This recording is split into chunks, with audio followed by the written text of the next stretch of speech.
ఒక కారు ఎక్కాడు యజమాని అంటే దిగ్గానే ముందు డ్రైవర్కి భోజనం పెట్టించాలి, లేదా 100-150 ఇచ్చి భోజనం చేయమని చెప్పాలి. మన దాన్ని మనం వెళ్ళిపోతాం. వాడు అక్కడ వస్తూ ఉంటాడు. ఇక్కడ వీడు ఎప్పుడు వస్తాడో తెలియదు. లోపలికి వెళ్ళిన వాడు అలా కూర్చోవాలి. పైగా పిలవగానే రాకపోతే కోప్పడతాం. వాడు ఎలా డ్రైవింగ్ చేస్తాడు? పైగా కారు ఎక్కే వరకే మనం, ఎక్కిన తర్వాత మన ప్రాణాలు వాడి చేతుల్లో ఉన్నాయి. వాడు స్టీరింగ్ అడ్డంగా తిప్పాడంటే శ్రీమద్ రమారమణ గోవిందో హరి. నేను పెద్ద సంస్థకి అధిపతులు అంటే యమధర్మరాజు అవన్నీ పట్టించుకోడు. మీ డ్రైవర్ ఎంతో నువ్వు అంతే, పైకి వచ్చేయి అంటాడు.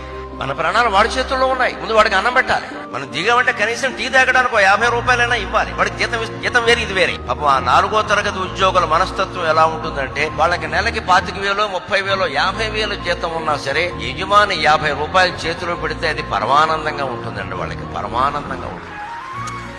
సారు ఎప్పుడు దిగిన 50 రూపాయలు చేతిలో పెడతారు అని ఇంటికి వెళ్ళి వాళ్ళ ఆవిడికి చెప్తాడు. ఆవిడెంత ఆనందిస్తుందండి. దీంట్లో మనకు పోయేది ఏమిటి? రోజుకో 50 రూపాయలు చొప్పున దానం చేసినా 1500 కాలేదే. మనం సంపాదించే లక్షల్లో ఇది ఎంత?